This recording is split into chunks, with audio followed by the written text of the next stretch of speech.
Hello students, welcome to Shatabdi genius Sarovar. 4টির GK ক্লাসে আমি তোমাদের সবাইকে স্বাগত জানাই। যে ক্লাসটিতে আমি তোমাদের সাথে সাধারণ বিজ্ঞানের কিছু গুরুত্বপূর্ণ প্রশ্ন উত্তর আলোচনা করব, যেগুলো খুব সাজেস্টিভ কিছু প্রশ্ন রয়েছে এখানে।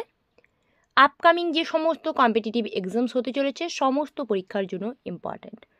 তাই বলবো স্কিপ না করে শেষ পর্যন্ত দেখো, এবং যারা নতুন অবশ্যই ভিডিওটিতে লাইক করো এবং সাবস্ক্রাইব করো।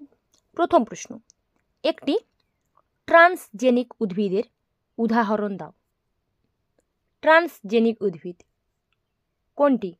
কি হবে আনসার? আনসার হবে বিটি তুলা। ওকে, বিটি তুলা হচ্ছে একটি ট্রান্সজেনিক উদ্ভিদ। আর প্রশ্ন থাকে যে বিটি তুলা কী ধরনের উদ্ভিদ, তখন কিন্তু আনসার হবে ট্রান্সজেনিক উদ্ভিদ। ওকে ওকে, চলো নেক্সট। 2 নম্বর কি বলেছে দেখো, পাখিদের ভয়েস বক্সকে কি বলা হয়? বা প্রশ্ন থাকলো পাখিদের শব্দ বাক্সকে কি বলা হয়? একই প্রশ্ন, উত্তর হবে সিরিংস। সিরিংস হচ্ছে একটা অঙ্গ, যে অঙ্গ থেকে বিভিন্ন পাখির সুরেলা ভয়েস যেটা বের হয়, ওই অঙ্গ থেকে সিরিংস বলা হচ্ছে ওটাকে, যেটাকে ভয়েস বক্স আর শব্দ বাক্স বলা হয়। ঠিক আছে, নেক্সট। অ্যানেরোবিক শ্বসন পাওয়া যায়। অ্যানেরোবিক শ্বসন পাওয়া যায়, কি হবে আনসার? আনসার হবে সাইটোপ্লাজম। কোষের সাইটোপ্লাজমে অ্যানেরোবিক শ্বসন পাওয়া যায়। অ্যানেরোবিক শ্বসন। নেক্সট, টিস্যু কালচার শব্দটি কে তৈরি করেন? টিস্যু কালচার শব্দ কে তৈরি করেন? কি হবে আনসার? আনসার হবে থমাস বারোজ, বা ওনার যদি পুরো নাম বলি, দ্যাট ইজ মন্ট্রোস থমাস বারোজ, যিনি টিস্যু কালচার শব্দটি তৈরি করেন। ঠিক আছে, চলো। কার্বন টেট্রাক্লোরাইড, যার সংকেত হচ্ছে তোমার CCl4, তাই তো? এর গঠনাকৃতি কেমন? সঠিক উত্তর হবে চতুস্তলকীয়।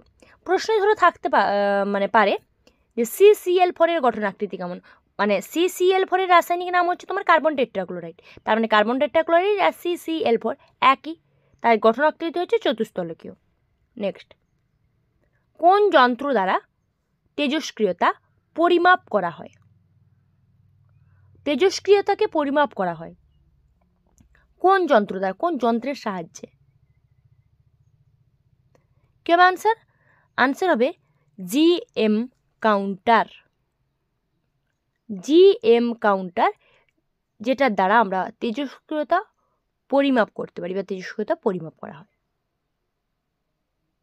ঠিক আছে, চলো 7 নম্বর, পরমাণুর নিউক্লিয়াসের আকার কোন এককে প্রকাশ করা হয়? উত্তর হবে ফার্মি এককে। পরমাণুর নিউক্লিয়াসের আকার আমরা যখন প্রকাশ করি, যে কোনটা কত বড় বা কোনটা কত ছোট, দ্যাট ইজ একক হচ্ছে তোমার ফার্মি। ঠিক আছে, আচ্ছা পরের প্রশ্ন যাব। দিনের বেলা পরিষ্কার আকাশ নীল দেখায় কেন? এটা উত্তর আশা করছি সবারই জানা। দিনের বেলা পরিষ্কার আকাশকে নীল দেখা যায় কারণ হচ্ছে আলোর বিক্ষেপণের কারণে। আলোর বিক্ষেপণের কারণে পরিষ্কার আকাশকে নীল দেখা যায়। ঠিক আছে, নেক্সট, কোন তলটি তাপের উত্তম শোষক? তাপের উত্তম শোষক কোন তল? তাপের উত্তম শোষক, খুব ভালোভাবে তাপ শোষণ করতে পারে। উত্তর হবে কালো অমসৃণ তল, যেটা হচ্ছে তাপের উত্তম শোষক, কালো অমসৃণ তল। পরের প্রশ্ন যাব,